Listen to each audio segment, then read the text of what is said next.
E nós vamos acompanhar ao vivo, direto do plenário. Boa tarde a todos. Declaro aberta a 26ª sessão ordinária do plenário do Supremo Tribunal Federal. Abre a sessão no plenário físico neste do dia STF, 15 de setembro de 2021, vice-presidente do STF, cumprimentando os senhores ministros, ministro Gilmar Mendes, nosso decano, ministro Ricardo Lewandowski, ministra Carmen Lúcia, ministro Dias Toffoli, ministro Edson Fachin, ministro Alexandre de Moraes e ministro Nunes Marques. Cumprimento ainda o senhor Procurador-Geral da República, doutor Augusto Aras, as senhoras e os senhores advogados presentes na sala virtual e ainda os senhores servidores e todos que nos assistem. Peço à senhora secretária para que proceda a leitura da ata da sessão anterior. Ata da 27ª Sessão Extraordinária do Plenário do Supremo Tribunal Federal, realizada por videoconferência em 9 de setembro de 2021. Presidência do senhor ministro Luiz Fux. Presentes à sessão os senhores ministros Gilmar Mendes, Ricardo Lewandowski, Carmen Lúcia, Dias Toffoli, Rosa Weber, Roberto Barroso, Edson Fachin, Alexandre de Moraes e Nunes Marques. Procurador-Geral da República, doutor Antônio Augusto Brandão de Aras. Abriu-se a sessão às 14h22, sendo lida e aprovada a ata da sessão anterior. Consulto os senhores ministros sobre eventual retificação ou complementação a ser feita na ata. Nada havendo, declaro-a aprovada. Egrégio Tribunal, senhoras e senhores, em 15 de setembro celebra-se o Dia Internacional da Democracia. A data foi instituída pela Organização das Nações Unidas em 2007, em sua Assembleia Geral.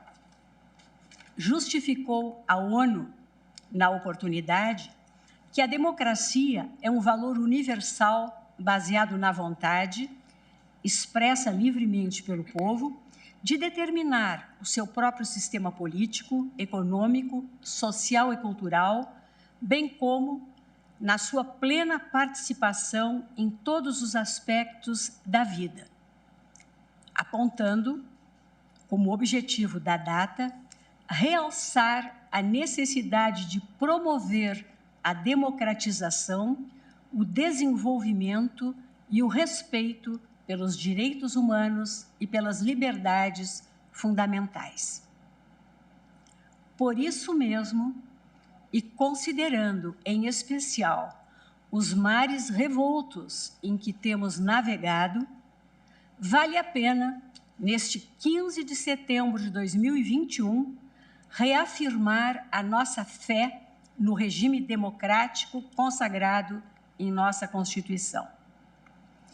Eu o faço rememorando brevemente minha manifestação em 2018, na condição, à época, de presidente do Tribunal Superior Eleitoral, pois refletir sobre a democracia não constitui mero exercício teórico, mas necessidade inadiável que a todos se impõe. E nessa linha, enfatizo que a democracia não se resume a escolhas periódicas, por voto secreto e livre, de governantes. Democracia é também exercício constante de diálogo e de tolerância, de mútua compreensão das diferenças, de sopesamento pacífico de ideias distintas, até mesmo antagônicas, sem que a vontade da maioria, cuja legitimidade não se contesta, busque suprimir ou abafar a opinião dos grupos minoritários, muito menos tolher ou comprometer-lhes os direitos constitucionalmente assegurados. Em uma democracia, é-se disso, maioria e minoria, como protagonistas relevantes do processo decisório, hão de conviver sob a égide de mecanismos constitucionais destinados à promoção de amplo debate, sem pré-compreensões estabelecidas, nos foros políticos e sociais adequados. Mais do que isso, A todos os cidadãos, sem qualquer exclusão, se assegura um núcleo essencial de direitos e garantias que não podem ser transgredidos nem ignorados pelas instâncias de poder, nem pelas instituições da sociedade civil, pelo simples fato de não refletirem, em dado momento histórico, a vontade de grupos específicos majoritários. Importante insistir na asserção de que o princípio democrático, expressão vital de nossa crença inabalável na autoridade da Constituição da República, reside não só na observância incondicional da supremacia da ordem jurídica, mas também no respeito às minorias, em especial aquelas estigmatizadas pela situação de vulnerabilidade a que se acham injustamente expostas. Em uma república democrática, a Constituição e as leis a todos irmanam, nivelam e igualam, como observou João Barbalho, eminente ministro dessa Suprema Corte e integrante do Congresso Constituinte de 1890 e 1891. É da essência mesma do regime democrático a convivência de opostos, e dessa pluralidade é que resulta a realização de um dos princípios estruturantes do Estado democrático de direito, como expressamente consagra a nossa Constituição. A necessidade de conferir garantia e estabilidade desses direitos essenciais é, em país regido por uma Constituição democrática como a nossa, uma das funções mais relevantes e irrenunciáveis do Poder Judiciário, o exercício da jurisdição das liberdades.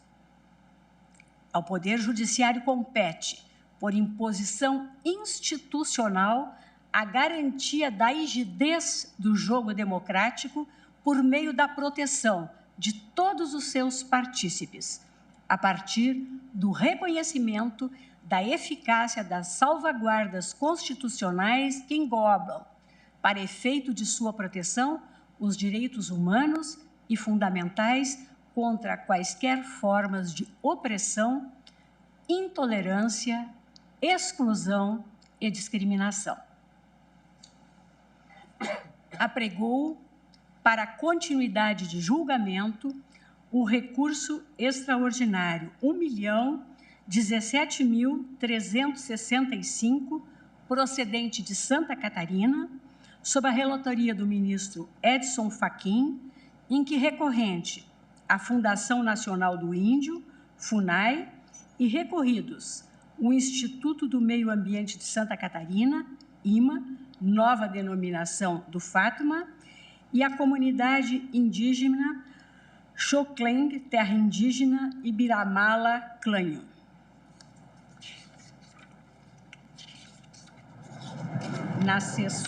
Na sessão anterior, foi colhido o voto do eminente ministro relator, Edson Fachin, que deu provimento ao recurso extraordinário e propôs fixação de tese essa objeto do tema 1031 da repercussão geral. E ainda proferiu o seu voto, a parte inicial, o eminente ministro Nunes Marques. O julgamento foi, então, suspenso e eu devolvo a palavra ao eminente ministro Nunes Marques para que continue a proferir o seu voto.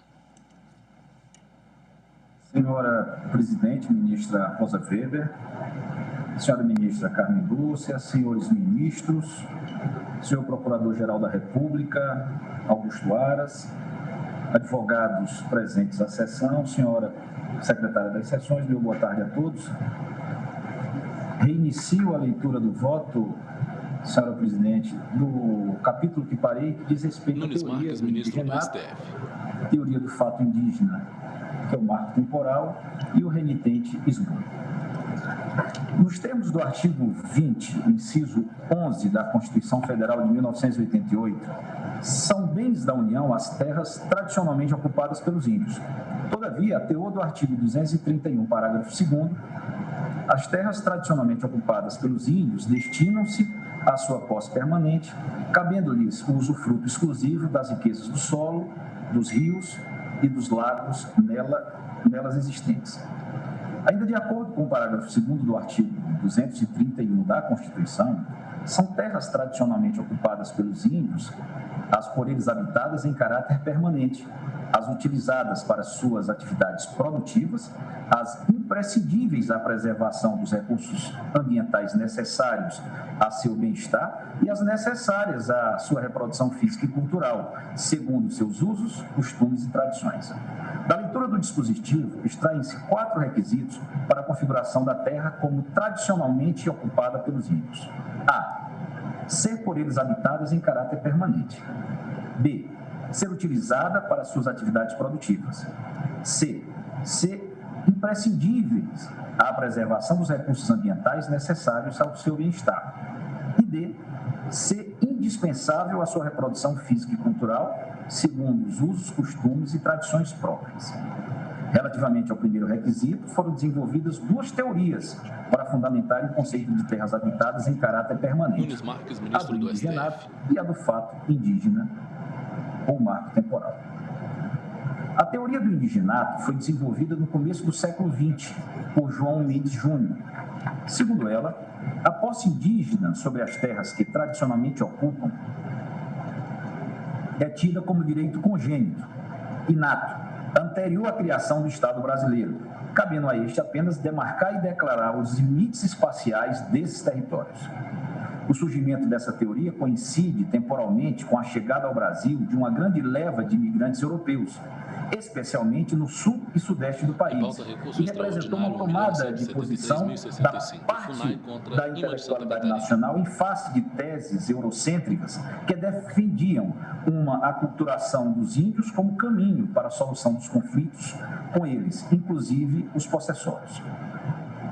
Estima-se que após a abolição, em apenas 10 anos, de 1890 a 1900, entraram no Brasil mais de 1.400.000 imigrantes, o dobro do número de entradas nos 80 anos anteriores, entre 1808 e 1888. Contando-se de 1880 a 1920, mais de 3,5 milhões de europeus vieram para o Brasil. Fonte de Secreto Maria Verônica, as instruções para os imigrantes no contexto da propaganda da imigração. Revista de História, UFC, volume 3, número 5, 2004, página 38.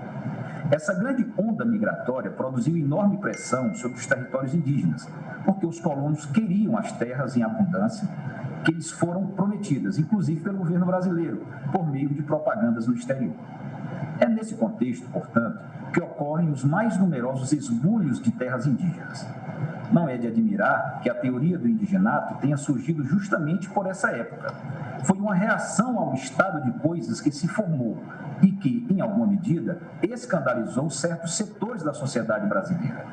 Darcy Ribeiro, no seu clássico Os Índios e a Civilização, contextualiza bem o que ocorreu especificamente com os Xoclins, cujas terras foram esbulhadas nas primeiras décadas do século XX. Abro aspas. Nos primeiros 20 anos de vida republicana, nada se fez para regulamentar as relações com os índios, embora, nesse mesmo período, a abertura de ferrovias através da mata, a navegação dos rios por barcos a vapor, a travessia dos sertões por linhas telegráficas houvessem aberto muitas frentes de luta contra os índios, liquidando as últimas possibilidades de sobrevivência autônoma de diversos grupos tribais até então independentes.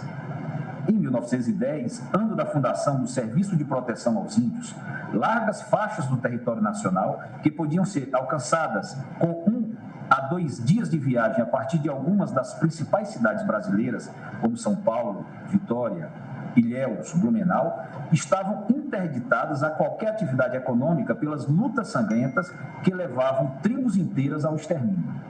As notícias dessas lutas ocupavam todos os jornais. Eram discutidas nas assembleias legislativas, nas associações científicas e instituições filantrópicas, todas elas exigindo providências imediatas. O presidente da República convocava reuniões de ministros para estudar a conveniência de mandar forças do Exército para pôr cobro àqueles conflitos. As populações das zonas pioneiras exigiam medidas capazes de assegurar a conclusão de estradas de ferro e de garantir a vida dos sertanejos que conquistavam novas matas para as plantações de café e dos colonos estrangeiros a quem haviam sido entregues terras habitadas por tribos hostis. Nas matas de araucárias dos estados do Paraná e Santa Catarina, os índios Xoclen eram chacinados por negreiros profissionais, estipendiados por sociedades colonizadoras e pelos cofres públicos, para expulsá-los das terras em que sempre viveram e que haviam sido destinadas a imigrantes alemães e italianos. As legações desses países e a imprensa de suas capitais exigiam providências enérgicas, capazes de garantir a vida dos colonos. O extermínio dos índios era não só praticado, mas defendido e reclamado como remédio indispensável à segurança dos que construíam uma civilização no interior do Brasil.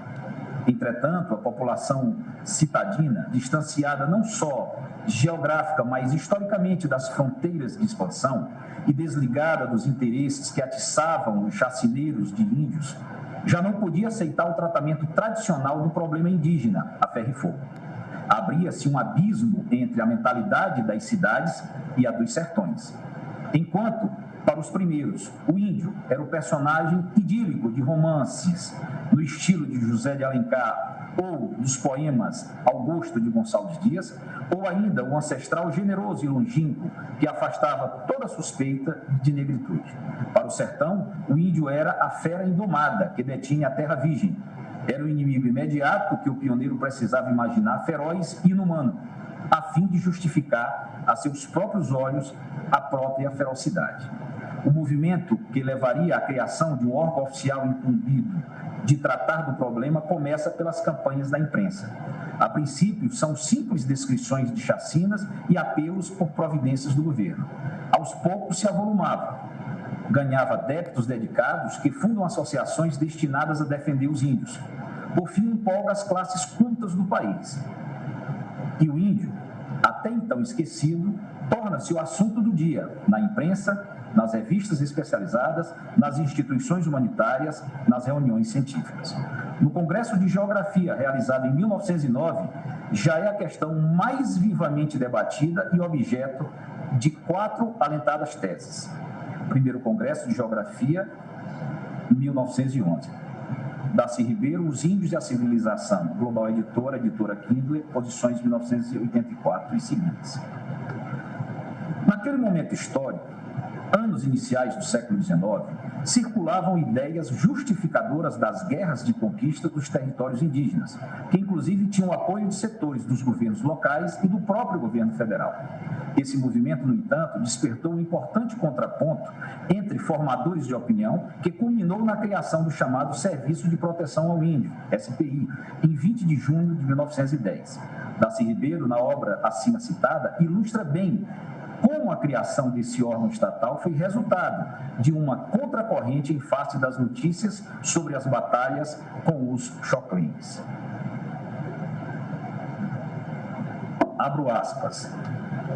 Paradoxalmente, um dos pronunciamentos mais decisivos para a fundação do Serviço de Proteção aos Índios foi um artigo de um cientista de renome, Hermann von Ehring, diretor do Museu Paulista, defendendo ou justificando o extermínio dos índios hostis. Sumariando a situação dos aborígenes do Brasil meridional e suas relações com imigrantes, concluía von Ehring que, não se podendo esperar deles nenhuma contribuição para a civilização e sendo, ao contrário, um empecilho para a colonização das regiões do sertão que habitam, parece que não há outro meio de que se possa lançar senão o seu extermínio. 1907, 215, palavras de von Ehring. Essa proposição causou a mais violenta revolta em todos os círculos, provocando uma série de contestações que contribuíram largamente para a tomada de posição diante do problema e, sobretudo, para a divulgação dos métodos persuasórios desenvolvidos por Rondon. Todavia, a tese de von Ehring não era mais que a expressão, em letra de forma, de uma atitude secular, profundamente enraizada em todas as zonas onde sobreviviam índios hostis ou arredios. Acontece, porém, que o índio se tornara um dos temas prediletos da literatura nacional, mas consumida naquela época. Não aquele índio que vivia e morria caçado nas matas, mas o bom selvagem inspirados em Rousseau ou em Chateaubriand. E era este índio idílico, personagem de romance ameno, que o leitor de jornal via trucidar no artigo de von Ehring. Como compreender a atitude tão radical em von Ehring, um dos cientistas que mais haviam contribuído em seu tempo para o desenvolvimento da etnologia brasileira e sido dos primeiros a tomarem consciência da gravidade da questão indígena? Para compreendê-lo, é preciso ler com ele, na língua materna, o Urwaldsbotter, jornal em que os colonos alemães de Santa Catarina narravam seus padecimentos e clamavam por soluções drásticas que puseram cobro aos ataques dos Schockling. Um artigo daquele jornal, citado pelo próprio von Ehring, expõe este tema. Se quiser poupar os índios por motivos humanitários, é preciso que se tome primeiro as providências necessárias para não mais perturbar o progresso da colonização. Claro que todas as medidas a empregar devem calcar-se sobre este princípio. Em primeiro lugar, se deve defender os brancos contra a raça vermelha. Qualquer catequese com outro fim não serve. Por que não tentar imediatamente? Se a tentativa não der resultado algum, satisfizeram-se as tendências humanitárias. Então, sem mais prestar ouvidos às imprecações enfáticas e ridículas de extravagantes apóstolos humanitários, proceda-se como o caso exige, e exterminem-se os refratários à marcha ascendente da nossa civilização, visto como não representa o elemento de trabalho e de progresso, 911-137. E von Ehring, de quem colhemos a citação, arremata compadecido. Abro novamente aspas. Quem escreveu estas linhas anseia por uma solução humanitária ou não. Mencionada a obra de Darcy Ribeiro, Os Índios e a Civilização. Não se pode perder de vista que, digo eu, naquele tempo estava em voga o evolucionismo social de Ernest Haeckel, que tentava aplicar às sociedades humanas as ideias de Charles Darwin, segundo as quais espécies mais bem adaptadas tendem naturalmente a superar outras menos adaptadas ao ambiente, após os horrores da Segunda Guerra. Ideias assim se tornaram não só apenas sem credibilidade, como até mesmo abomináveis. O certo é que os movimentos no sentido de maior respeito aos indígenas foram, pouco a pouco, se impondo. Com a proclamação da República, para além da catequese religiosa, que há séculos tentava mostrar-se como uma alternativa mais viável para cuidar do povo indígena, surgiram novas correntes que, baseadas nas ideias de Augusto Conte, defendiam que os índios deveriam ser respeitados na sua originalidade, pois eram civilizações em desenvolvimento e que espontaneamente chegariam também à era industrial, pelas suas próprias forças, desde que fossem protegidos contra a opressão externa. A teoria do indigenato, portanto, respondeu a esse clamor pelo respeito ao índio na sua originalidade adâmica no território nacional. Mas, evidentemente, ela, de um ponto de vista prático e jurídico, criava alguns problemas insolúveis e não podia ser levada às suas últimas consequências. De fato, no seu grau máximo, a teoria do indigenato poderia até mesmo eliminar o fundamento da soberania nacional. Se o índio era senhor e possuidor de toda a terra que um dia fora sua, por direito congênito, como poderia o Brasil justificar o seu poder de mando sobre o território que não era senão uma aldeia em processo de devolução a seus legítimos senhores? Acresce que a propriedade privada é elemento fundamental das sociedades capitalistas, como é a brasileira atual. A insegurança sobre esse direito em especial no que diz respeito a bens imóveis, é sempre causa de grande desassossego e de retração de investimentos. Uma teoria que defenda que os limites das terras estão sujeitos a um processo permanente de recuperação de posse em razão de um esbulho ancestral, naturalmente abre espaço para conflitos de toda ordem, sem que haja horizonte de pacificação. Como resposta a essa insegurança jurídica, o Supremo Tribunal Federal, quando do julgamento da petição número 3388, sobre a demarcação da terra indígena Raposa Serra do Sol, ofereceu uma solução institucional de grande alcance e sabedoria, ao estipular como marco temporal para a tradicionalidade da posse indígena a data de 5 de outubro de 1988, dia da promulgação da atual Carta da República. Conforme concluiu o tribunal, a Constituição Federal trabalhou com data certa, a da promulgação dela própria, como insubstituível referencial para o reconhecimento aos índios dos direitos originários sobre as terras que tradicionalmente ocupam.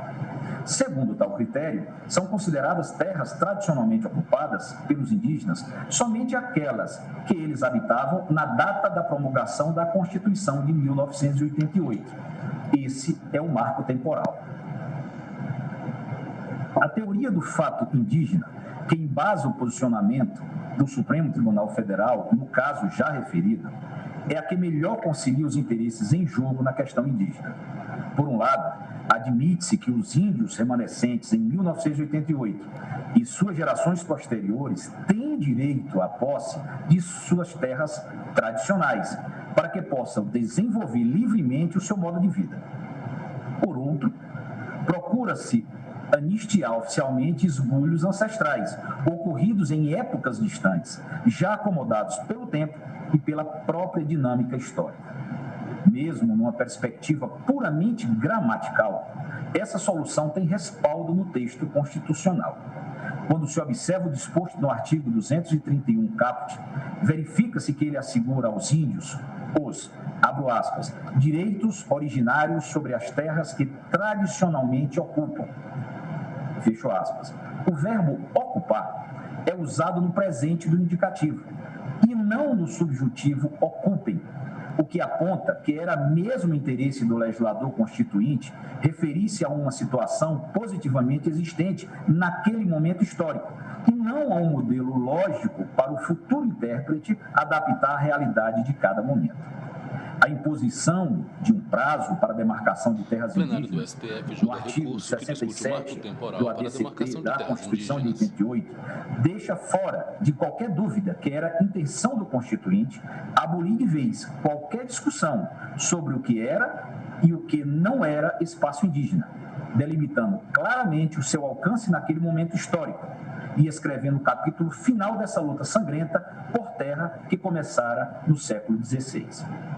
Diante da rigidez do critério estabelecido, o Supremo veio a mitigar a teoria do fato indígena por meio do chamado renitente esbulho, ou seja, assentando ser terra indígena também aquela que, na data da promulgação da Constituição de 1988, não era ocupada por índios em razão de expoliação decorrente de conflitos possessórios efetivamente existentes no marco temporal fixado, 5 de outubro de 1988.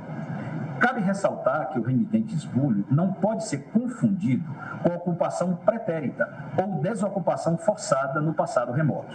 É preciso que se demonstre situação de efetivo conflito possessório que, mesmo iniciado anteriormente, persista até o marco temporal definido. Vale repetir, a data da promulgação da Constituição de 1988. Confirma esse entendimento o enunciado 650 da súmula do Supremo Tribunal Federal, que tem a seguinte redação. Os incisos 1 e 11 do artigo 20 da Constituição não alcançam terras de aldeamentos extintos, ainda que ocupadas por indígenas em passado remoto. Nesse sentido, o agravo regimental, no mandado de segurança, no recurso extraordinário com agravo, número 803.462, primeira turma, relator ministro Teori Zavascki, ficou assim emendado. Constitucional e administrativo, Terra indígena Limão Verde, área tradicionalmente ocupada pelos índios, artigo 231, parágrafo 1º da Constituição Federal, marco temporal, promulgação da Constituição Federal, não cumprimento, renitente esbulho perpetrado por não índios, não configuração. O plenário do Supremo Tribunal Federal, no julgamento da PET 3.388, relator o ministro Carlos Brito, Diário da Justiça eletrônico de 1º de julho de 2010, estabeleceu como marco temporal de ocupação da terra pelos índios, para efeito de reconhecimento como terra indígena, a data da promulgação da Constituição, em 5 de outubro de 88. Conforme entendimento consubstanciado na súmula 650 do STF, o conceito de terras tradicionalmente ocupadas pelos índios não abrange aquelas que eram possuídas pelos nativos no passado remoto. Precedente, RMS 29.087, relator para o acordo do ministro Gilmar Mendes, segunda turma, publicado no Diário da Justiça de 14/10/2014. Renitente esbulho não pode ser confundido com ocupação passada ou desocupação forçada ocorrida no passado. Há de haver, para a configuração de esbulho, situação de efetivo conflito possessório que, mesmo iniciado no passado, ainda persiste até o marco demarcatório temporal atual, vale dizer a data da promulgação da Constituição de 1988. Conflito que se materializa por circunstâncias de fato ou, pelo menos, por uma controvérsia possessória. Agravo regimental a que foi dado provimento.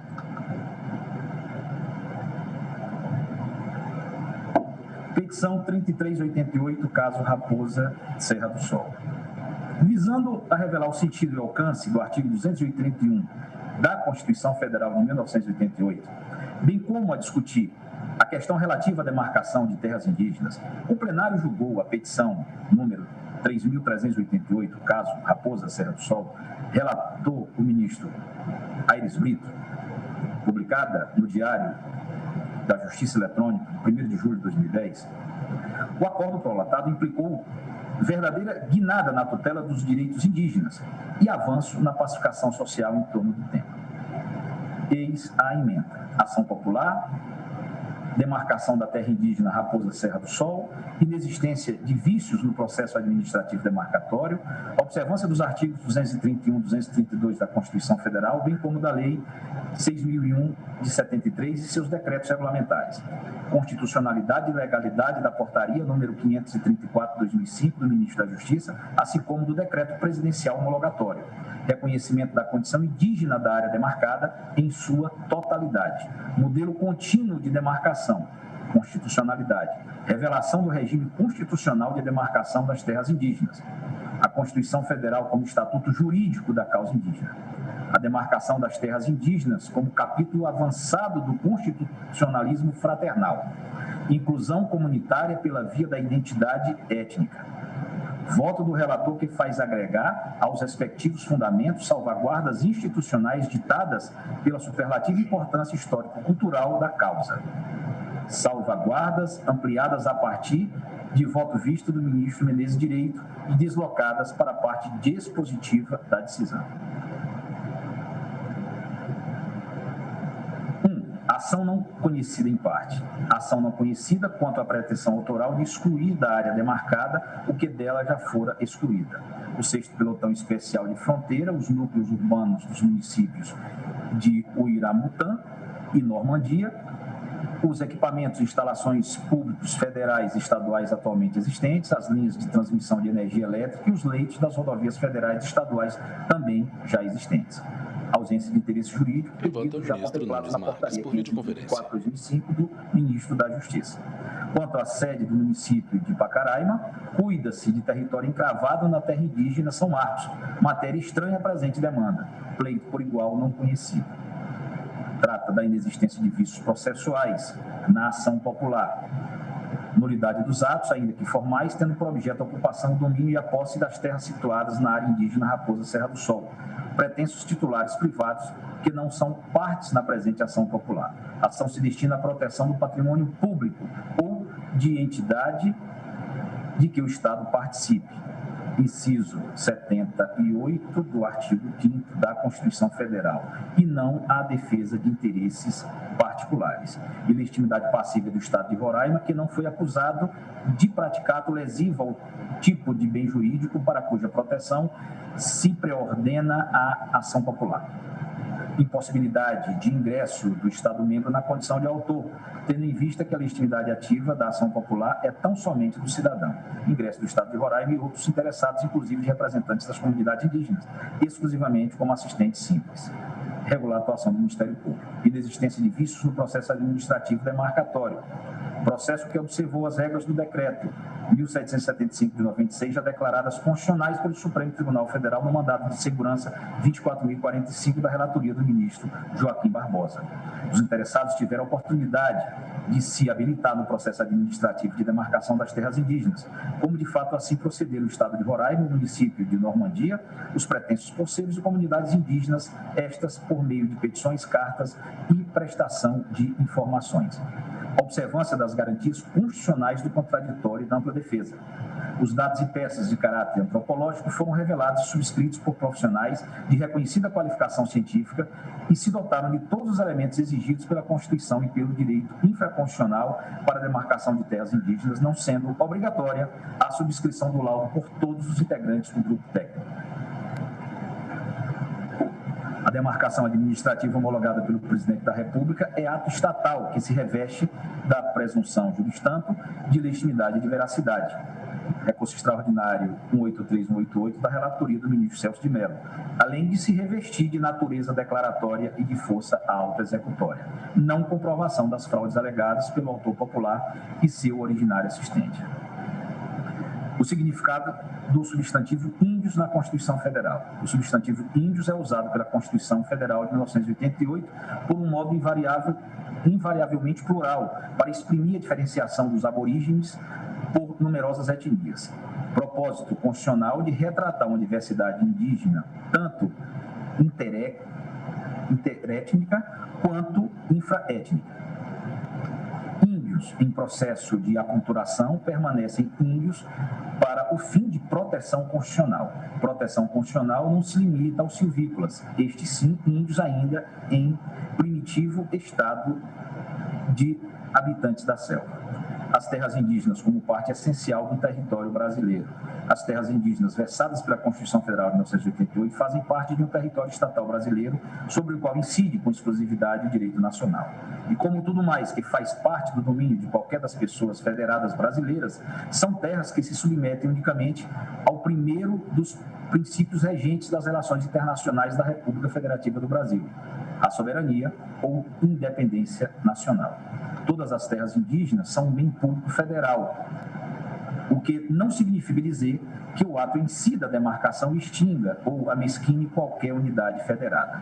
Primeiro, porque as unidades federadas pós-Constituição de 1988 já nascem com o seu território jungido ao regime constitucional de preexistência dos direitos originários dos índios sobre as terras por eles tradicionalmente ocupadas. Segundo, porque a titularidade de bens não se confunde com o senhorio de um território político.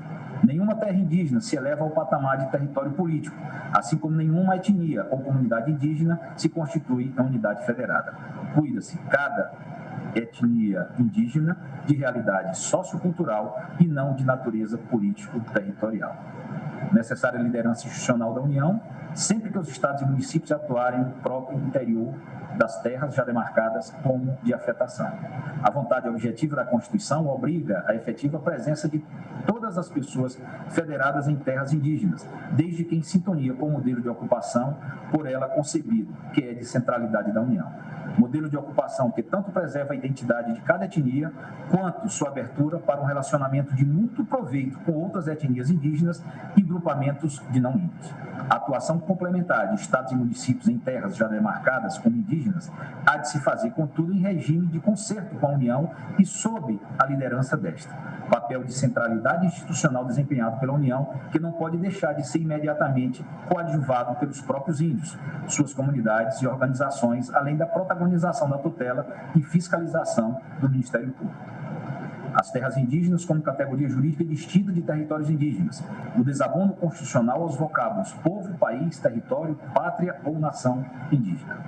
somente o território, enquanto categoria jurídico-política, é que se põe como preciso âmbito espacial de incidência de uma dada ordem jurídica soberana ou autônoma. O substantivo terras é termo que assume compostura nitidamente sociocultural e não política. A Constituição teve cuidado de não falar em territórios indígenas, mas tão só em terras indígenas. A traduzir que os grupos, organizações, populações ou comunidades indígenas não constituem pessoa federada.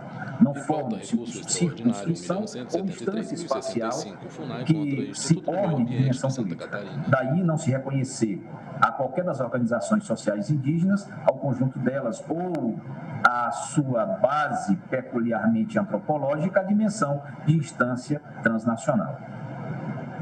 Pelo que nenhuma das comunidades indígenas brasileiras detém estatura normativa para comparecer perante a ordem jurídica internacional como nação, país, pátria, território nacional ou povo independente, sendo de fácil percepção que todas as vezes em que a Constituição de 1988 tratou de nacionalidade e dos demais vocábulos aspeados, país, pátria, território nacional e povo. Trata também a demarcação como competência do Poder Executivo da União, a demarcação de terras indígenas como capítulo avançado do constitucionalismo fraterno, o falso antagonismo entre a questão indígena e o desenvolvimento, o conteúdo positivo do ato de demarcação das terras indígenas, onde trata do marco temporal da ocupação, o modelo peculiarmente contínuo de demarcação das terras indígenas, a conciliação entre terras indígenas e a visita de não índios, tanto quanto com a abertura de vias de comunicação e a montagem de bases físicas para a prestação de serviços públicos ou de relevância pública, a relação de pertinência entre terras indígenas e o meio ambiente, a demarcação necessariamente endógena ou intraétnica, a compatibilidade entre faixa de fronteira e terras indígenas e os fundamentos jurídicos e salvaguardas institucionais que se complementam. O colegiado declarou a constitucionalidade tanto da demarcação contínua da terra indígena Raposa Serra do Sol, como do procedimento administrativo demarcatório sobre as seguintes salvaguardas institucionais majoritariamente aprovadas. A. Usufruto das riquezas do solo, dos rios e dos lagos existentes nas terras indígenas, parágrafo 2º do artigo 131 da Constituição Federal, não se sobrepõe ao relevante interesse público da União, tal como ressaído da Constituição e na forma de lei complementar, parágrafo 6º do mesmo dispositivo. B. O usufruto dos índios não abrange a exploração mercantil dos recursos hídricos e dos potenciais energéticos, que sempre dependerá de autorização do Congresso Nacional. C. O usufruto dos índios não alcança a pesquisa e a lavra das riquezas minerais, que sempre dependerão de autorização do Congresso Nacional, assegurando a participação dos resultados da lavra, tudo de acordo com a Constituição e a lei. D. O usufruto dos índios não compreende a garimpagem nem a faiscação, devendo-se obter, se for o caso, a permissão de lavra garimpeira. E. O usufruto dos índios não se sobrepõe aos interesses da política de defesa nacional. A instalação de bares, unidades e postos militares e demais intervenções militares, a expansão estratégica da malha viária, a exploração de alternativas energéticas de cunho estratégico e o resguardo das riquezas de cunho igualmente estratégico, a critério dos órgãos competentes, Ministério da Defesa, ouvido o Conselho de Defesa Nacional, serão implementados independentemente de consulta às comunidades indígenas envolvidas, assim como a Fundação Nacional do Índio. F. A atuação das Forças Armadas e da Polícia Federal na área indígena, no âmbito das respectivas atribuições, fica assegurada e se dará independentemente de consulta às respectivas comunidades indígenas ou à FUNAI. G. O usufruto dos índios não impede a instalação pela União Federal de equipamentos públicos, redes de comunicação, estradas e vias de transporte, além das construções necessárias à prestação de serviços públicos pela União, especialmente os de saúde e educação. H. O usufruto dos índios na área afetada por unidades de conservação fica sob a responsabilidade do Instituto Chico Mendes de Conservação da Biodiversidade, respeitada a legislação ambiental. I. O Instituto Chico Mendes de Conservação da Biodiversidade responderá pela administração da área da unidade de conservação também afetada pela terra indígena, com a participação das comunidades aborígenes, que deverão ser ouvidas, levando-se em conta os usos, tradições e costumes deles, indígenas, que poderão contar com a consultoria da FUNAI observada a legislação ambiental. J. O trânsito de visitantes e pesquisadores não índios é de ser admitido na área afetada à unidade de conservação, nos horários e condições estipulados pelo Instituto Chico Mendes de Conservação da Biodiversidade. L. Admitem-se o ingresso, o trânsito e a permanência de não índios em terras indígenas não ecologicamente afetadas, observados, porém, as condições estabelecidas pela FUNAI e os fundamentos desta decisão. M. O ingresso, o trânsito e a permanência de não índios, respeitado o disposto na letra L, não poderá ser objeto de cobrança de nenhuma tarifa ou quantia de qualquer natureza por parte das comunidades indígenas. N. A cobrança de qualquer tarifa ou quantia também não é exigível pela utilização das estradas, equipamentos públicos, linhas de transmissão de energia e outros equipamentos e instalações públicas, ainda que não expressamente excluídos da homologação. O. As terras indígenas não poderão ser objeto de arrendamento ou de qualquer ato ou negócio jurídico que atente contra o pleno exercício do usufruto e da posse direta por comunidade indígena ou pelos índios. Artigo 231, parágrafo 2º da Constituição, acumulado com o artigo 18, caput da Lei 6.001 de 73. P. É vedada nas terras indígenas a qualquer pessoa estranha às etnias nativas a prática de caça, pesca ou coleta de frutos, assim como de atividade agropecuária e extrativista. Parágrafo 2º do artigo 31 da Constituição, acumulado com o parágrafo 1º do artigo 18 da Lei 6.001 de 73. Que as terras sob ocupação e posse das comunidades indígenas, o usufruto exclusivo das riquezas naturais e das utilidades existentes nas terras ocupadas, observado o disposto no artigo 49, inciso 16 e 231, parágrafo 3º da Constituição, bem como a renda indígena, artigo 43 da Lei 6.001 de 73, gozam de imunidade tributária, não cabendo a cobrança de quaisquer impostos, taxas ou contribuições sobre uns ou outros.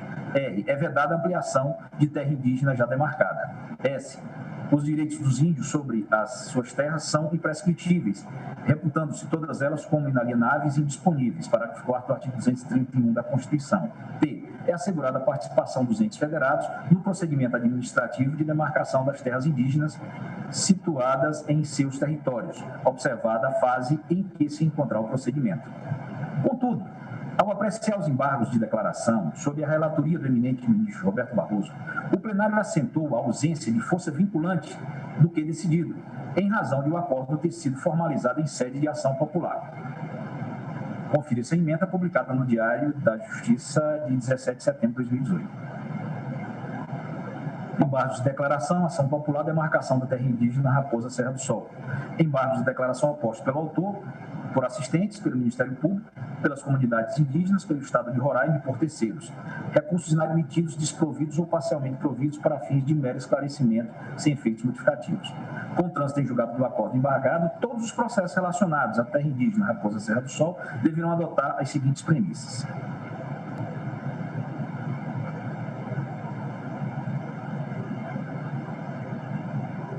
São válidas a Portaria 534/2005 e o Decreto Presidencial de 15 de abril de 2005, observadas as condições previstas no acordo. 2. A caracterização da área como terra indígena para fins dos artigos 20, inciso 6 e 231 da Constituição torna insubsistentes eventuais pretensões possessórias ou dominiais de particulares, salvo no tocante à indenização por benfeitorias derivadas da ocupação de boa-fé.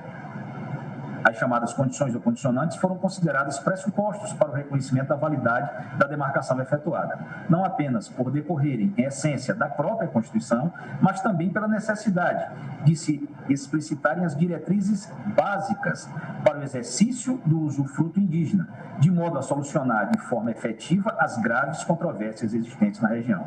Nesse sentido, as condições integram o objeto do que foi decidido e fazem coisa julgada material. Isso significa que a sua incidência na reserva da Raposa Serra do Sol não poderá ser objeto de questionamento em eventuais novos processos. A decisão proferida em ação popular é desprovida de força vinculante em sentido técnico.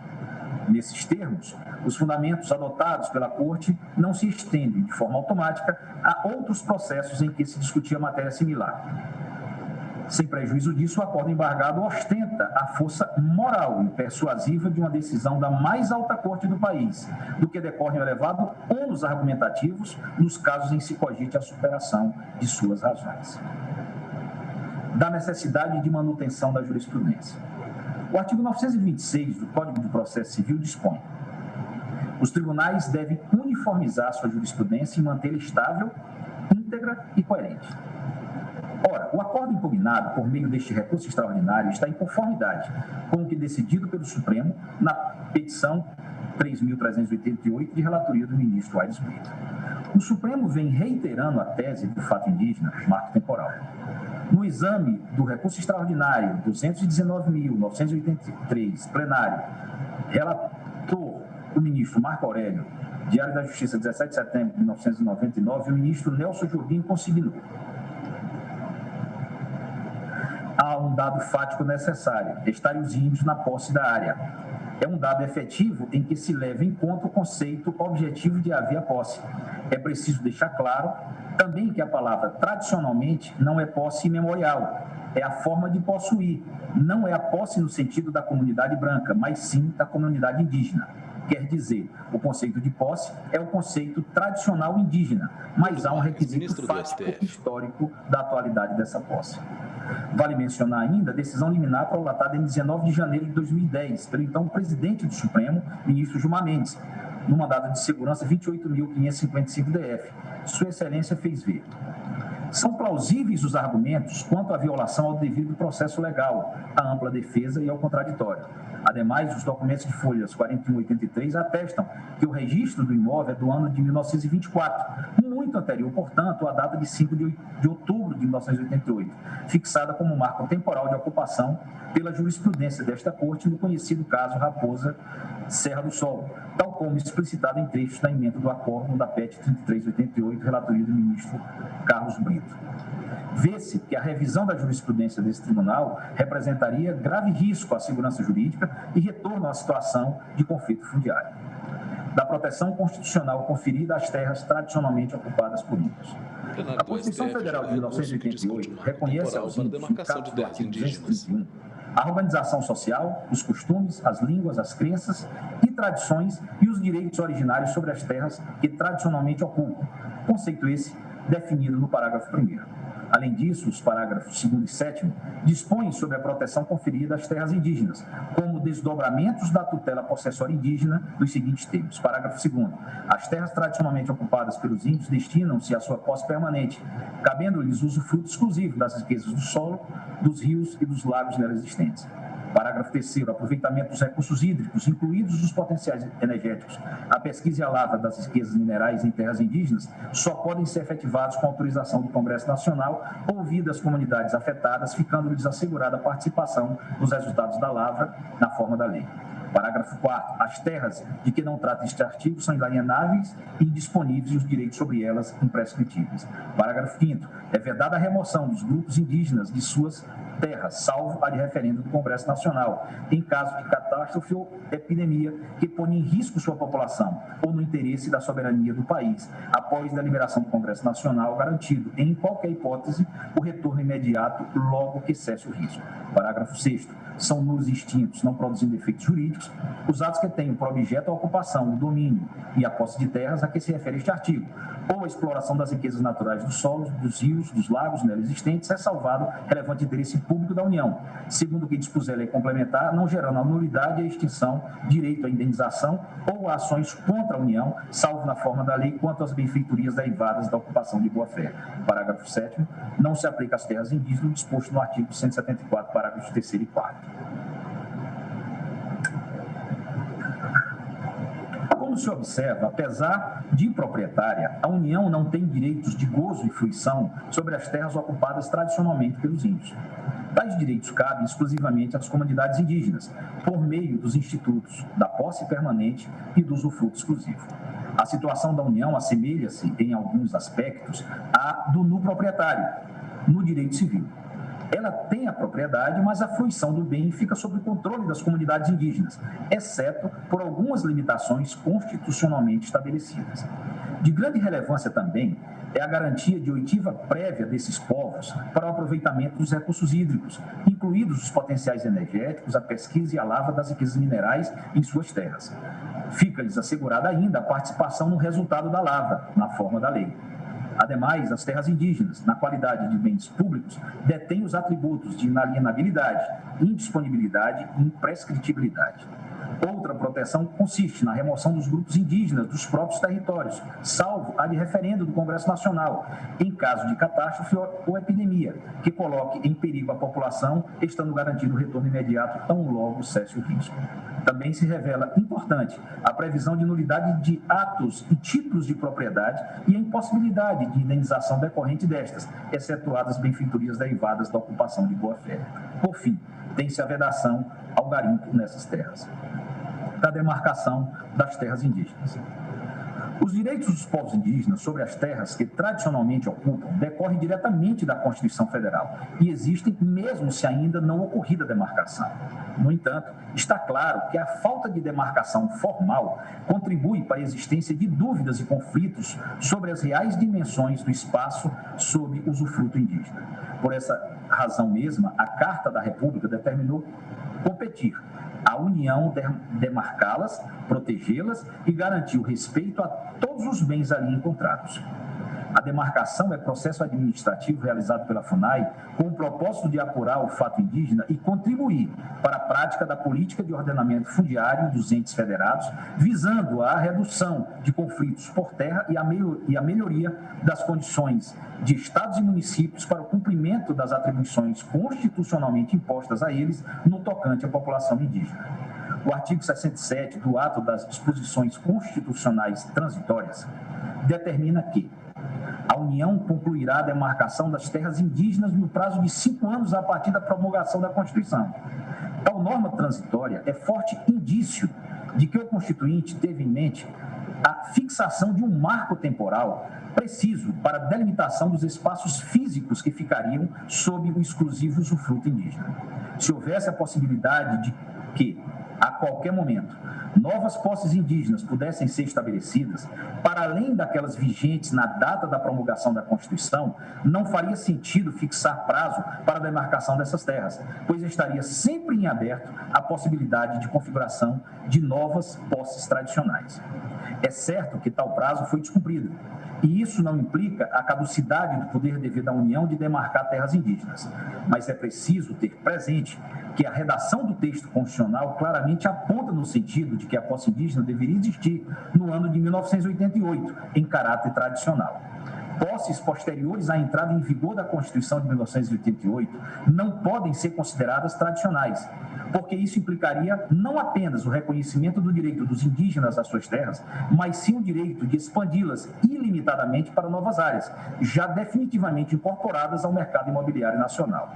Guardadas as proporções, a regra constitucional aqui em discussão é análoga ao princípio da uti possidetis no direito internacional. Quem efetivamente ocupa em um determinado marco temporal tem o direito de continuar ocupando, mas não tem o direito de ampliar a ocupação. O procedimento de demarcação, cuja natureza é declaratória e não propriamente constitutiva, é descrito minuciosamente no Decreto 1775 de 96, onde diz: artigo 1º. As terras indígenas de que tratam o artigo 17, inciso 1 da Lei 6.001, de 19 de dezembro de 73, e o artigo 231 da Constituição, serão administrativamente demarcadas por iniciativa e sob orientação do órgão federal de assistência ao índio, de acordo com o disposto nesse decreto. Artigo 2º. A demarcação das terras tradicionalmente ocupadas pelos índios será fundamentada em trabalhos desenvolvidos por antropólogo de qualificação reconhecida, que elaborará, em prazo fixado na portaria de nomeação baixada pelo titular do órgão federal de assistência ao índio, estudo antropológico e identificação. Parágrafo 1º. O órgão federal de assistência ao índio designará grupo técnico especializado, composto preferencialmente por servidores do próprio quadro funcional, coordenado por antropólogo, com a finalidade de realizar estudos complementares de natureza étnico-histórica, sociológica, jurídica, cartográfica, ambiental e o levantamento fundiário necessários à delimitação. O levantamento fundiário de que trata o parágrafo anterior será realizado, quando necessário, conjuntamente com o órgão federal ou estadual específico, cujos técnicos serão designados no prazo de 20 dias contados da data de recebimento da solicitação do órgão federal de assistência ao índio. Trata dos grupos indígenas envolvidos, dos grupos técnicos que participarão dos trabalhos, fixa prazo para o encerramento, fixa 60 dias para o encerramento do prazo de que trata este parágrafo ao órgão federal de assistência ao índio, que encaminhará o respectivo procedimento ao ministro de Estado da Justiça, juntamente com os pareceres relativos às razões e às provas apresentadas.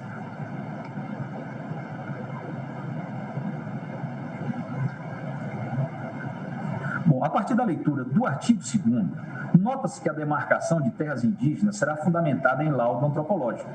De fato, somente trabalho técnico que identifica os elementos históricos, etnográficos, sociológicos, ambientais, bem como os laços culturais e espirituais do povo indígena que ocupa um dado território, poderá revelar se há ou não tradicionalidade. Ponto importante é a vedação a redimensionamento das terras demarcadas.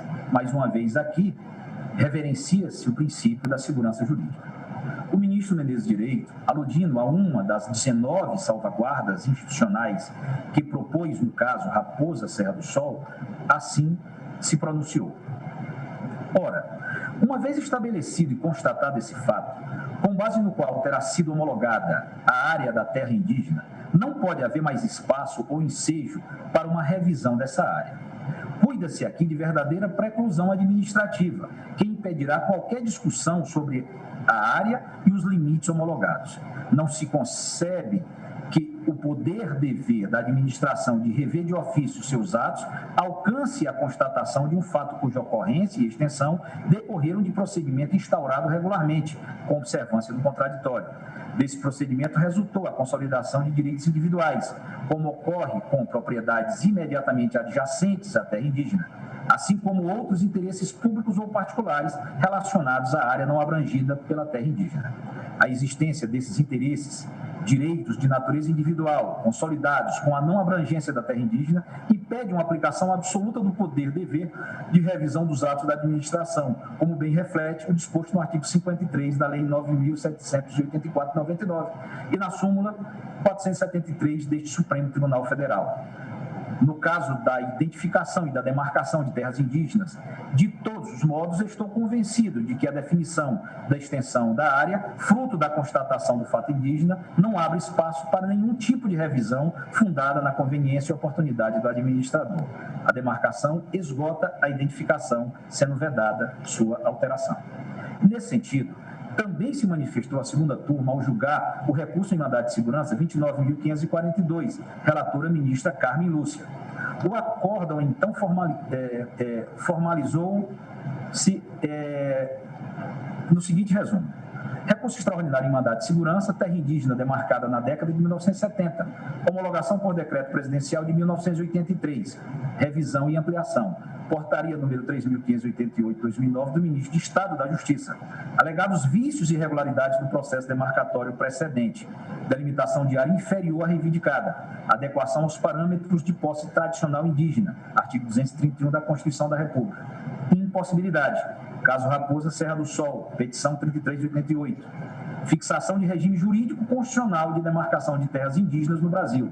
Desatendimento da salvaguarda institucional proibitiva de ampliação de terra indígena demarcada antes ou depois da promulgação de 1988.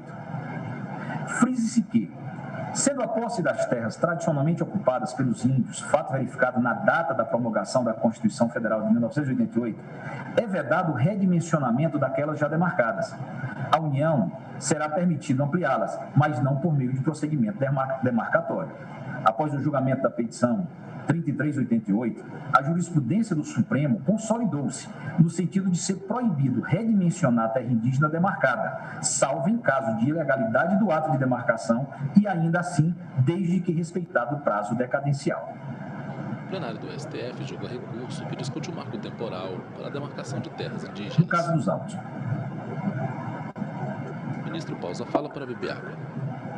A Fundação do Meio Ambiente do Estado de Santa Catarina, atual Instituto do Meio Ambiente de Santa Catarina, ingressou com ação de reintegração de posse contra a Fundação Nacional do Índio, a União e os índios apontados como invasores da Reserva Biológica Estadual Sassafrás. Em contestação, a FUNAI sustentou ser a área abrangida pela Portaria 1182 de 2003 do Ministério da Justiça, por meio da qual foi declarada de posse permanente dos grupos indígenas. Verifica-se que uma porção da área ocupada integra a Reserva Biológica Estadual do Sassafrás. Em outra, consiste em propriedades particulares de aproximadamente 480 famílias. A sentença confirmou a liminar concedida à autora, julgando-se procedente o pedido, ao seguinte fundamento. A autora comprovou a propriedade das glebas invadidas pelos silvícolas por intermédio de certidão do Registro de Imóveis da comarca de Itaiópolis, Santa Catarina, folhas 11 e 12, e o efetivo exercício da posse sobre a área para fins de preservação ambiental, fato esse, ademais, não impugnado pelos réus. Do relatório de folhas 16 e 17, datado de 9 de fevereiro de 2009, dessai questão acampados na área descrita, nos autos, grande número de índios provenientes da terra indígena Lacaniú e brancos, responsáveis pelo corte e retirada de madeira nativa com uso de motosserras. As fotografias de folhas 144 e 149, datadas de 30 de julho de 2009, retratam árvores derrubadas e cortadas e barracas montadas nas terras da autora. Outro sim, não há elementos que permitam inferir que as terras referidas na petição inicial sejam tradicionalmente ocupadas pelos índios, na forma do artigo 231 da Constituição da República, máxime porque quem as vem ocupando ainda atualmente para fins de preservação ambiental, como visto, é a parte autora. Assim, nos termos da legislação de regência, a reserva biológica se destina à preservação integral da biota, sem intervenção humana direta ou modificações ambientais, escopo com o qual conflitam flagrantemente a invasão do imóvel e o corte de madeira nativa por parte dos civis. O Tribunal Regional Federal da 4ª Região manteve a decisão. Sob o prisma formal, mostra-se inconstitucional a Portaria 1128 do Ministério da Justiça, por violar a segurança jurídica e o ato jurídico perfeito. Como mencionado, o Supremo já assentou a impossibilidade de remarcação de área indígena demarcada antes do advento da Constituição Federal de 1988, condicionante número 17, firmada no julgamento do caso Raposa Serra do Sol.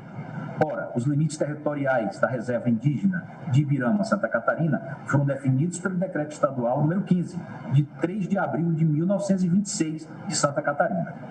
A respeito, a Procuradoria-Geral do Estado de Santa Catarina assim se pronunciou. De 1920 até a década de 1950, há laudos antropológicos nos autos que indicam que os poucos aldeamentos que existiam na região foram abandonados.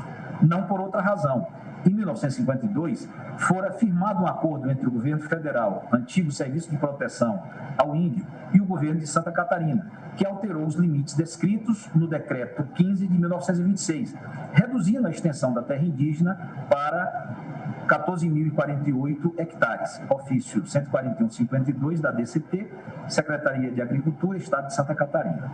Relevante ressaltar ainda que a Presidência da República, já na vigência da Constituição Federal de 1988, homologou o procedimento demarcatório levado a efeito pelo Decreto Estadual número 15 de 1926, por meio do Decreto Presidencial datado de 15 de fevereiro de 1996, em que se reconheceu a legitimidade do ato normativo estadual.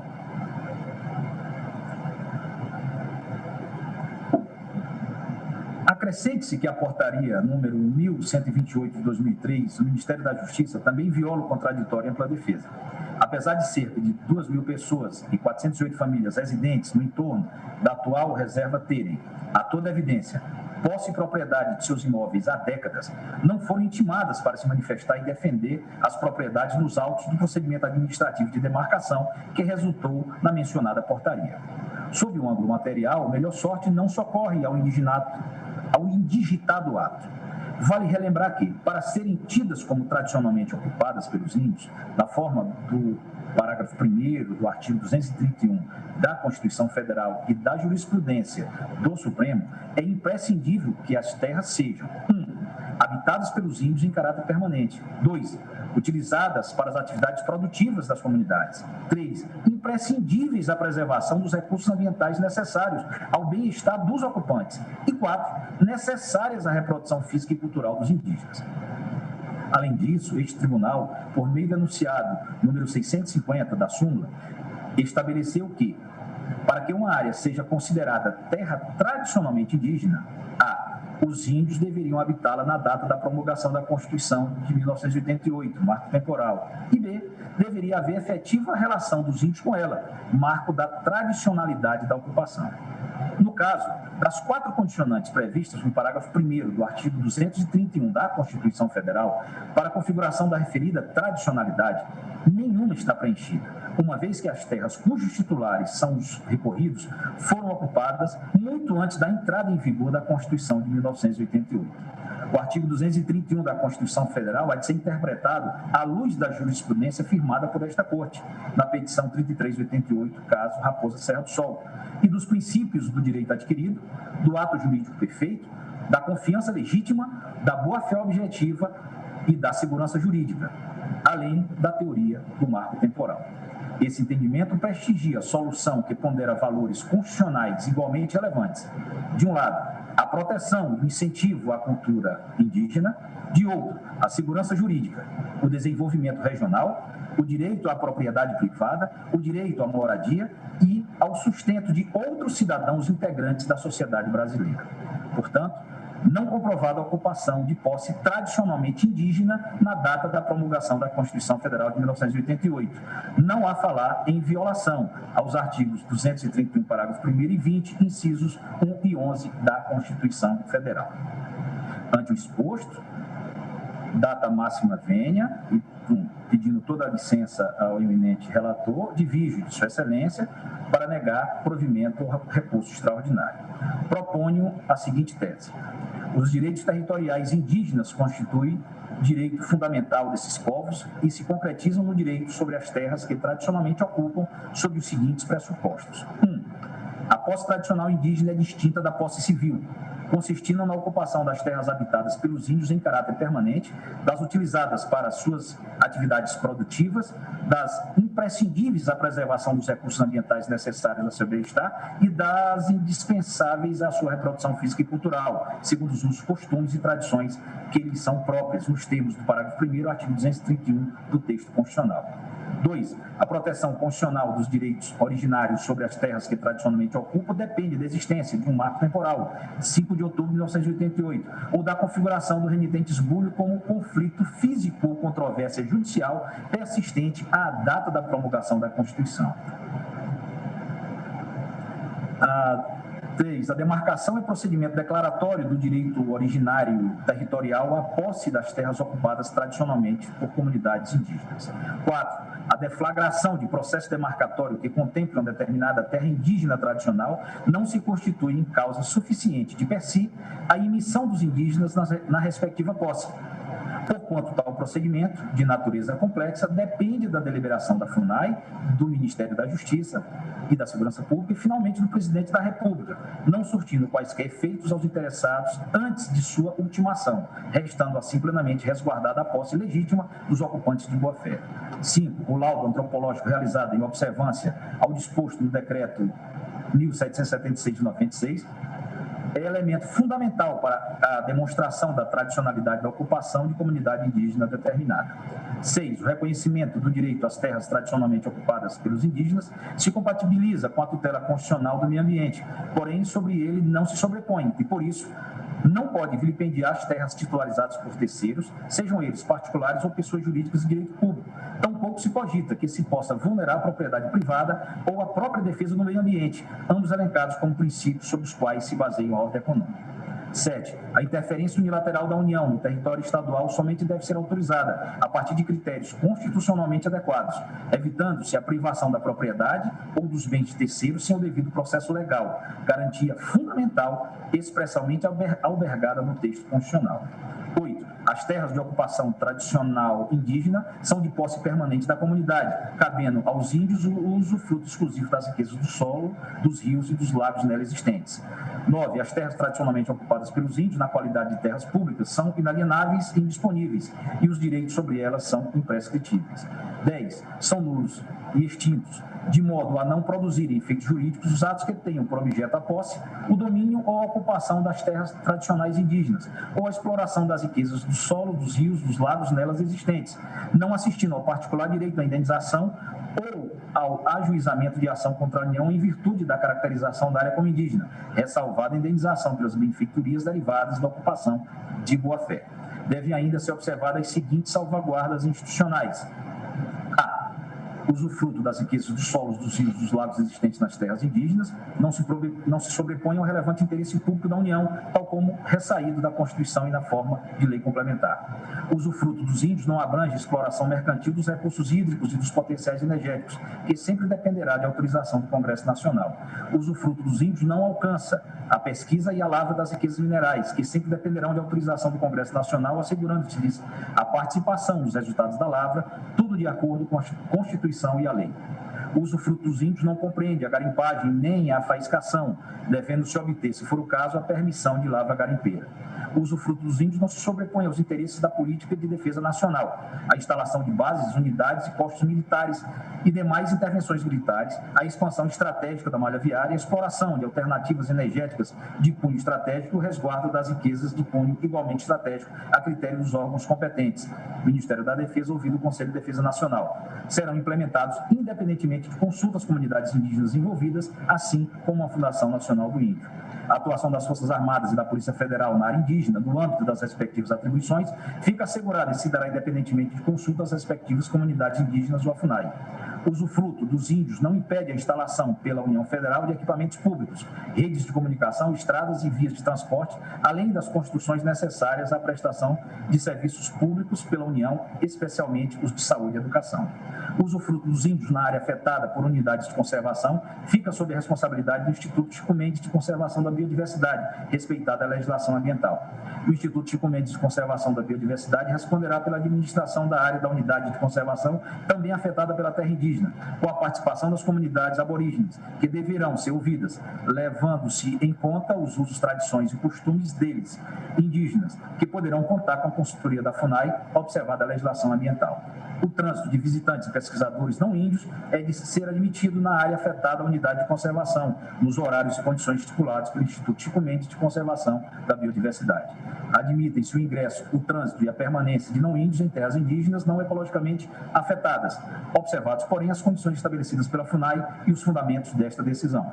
O ingresso, o trânsito e a permanência de não índios, respeitado o disposto na letra L, não podem ser objeto de cobrança de nenhuma tarifa ou quantia de qualquer natureza por parte das comunidades indígenas. A cobrança de qualquer tarifa ou quantia também não é exigível pela utilização das estradas e equipamentos públicos, linhas de transmissão de energia ou outros equipamentos e instalações públicas ainda não expressamente excluídos da homologação. As terras indígenas não poderão ser objeto de arrendamento ou de qualquer ato ou negócio jurídico que atente contra o pleno exercício do usufruto e da posse direta por comunidade indígena ou pelo índio. Artigo 231, parágrafo 2º da Constituição, cumulado com o artigo 18, caput da Lei 6.173. É vedada nas terras indígenas a qualquer pessoa estranha às etnias nativas a prática da caça, pesca ou coleta de frutos, assim como de atividade agropecuária ou extrativista.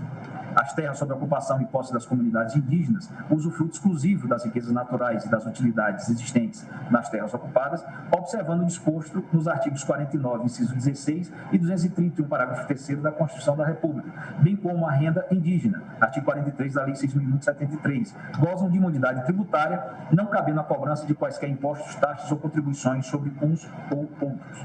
É vedada a ampliação da terra indígena já demarcada. Os direitos dos índios sobre as suas terras são imprescritíveis, reputando-se todas elas como inalienáveis e indisponíveis. É assegurada a participação dos entes federados no procedimento administrativo de demarcação das terras indígenas, situadas em seus territórios, observada a fase em que se encontra o procedimento. É como voto, senhora presidente.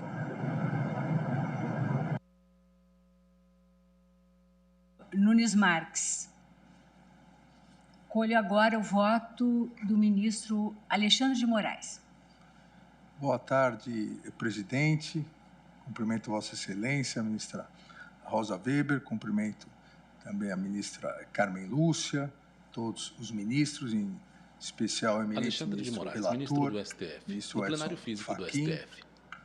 Cumprimento agora pelo voto proferido o eminente ministro Nunes Marques, todos os advogados que sustentaram oralmente, contribuindo para que o Supremo Tribunal Federal possa analisar essa questão sob todos os ângulos e, dessa forma, chegar a uma decisão que possa, eu diria, pacificar a questão no nosso país. Cumprimento também o eminente Procurador-Geral da República. Presidente, novamente cumprimentando o voto, o detalhado voto do eminente ministro Edson Fachin, que trouxe todo o histórico da questão indígena, todas as discussões percorridas no Supremo Tribunal Federal até o momento, mas agora o eminente ministro Nunes Marques não só apresentou a divergência, como trouxe diversos pontos na sua tese que necessitam uma análise detalhada. Então, presidente, eu peço vista dos autos. Obrigada, ministro Alexandre de Moraes. Então, eu vou proclamar, senhores ministros, o resultado provisório.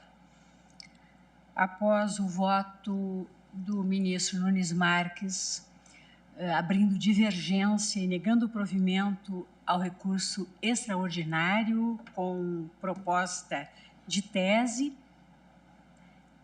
pediu vista o ministro Alexandre de Moraes.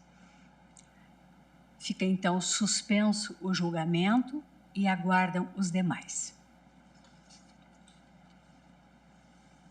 Fica igualmente suspensa, senhores ministros, a sessão por 30 minutos na forma regimental.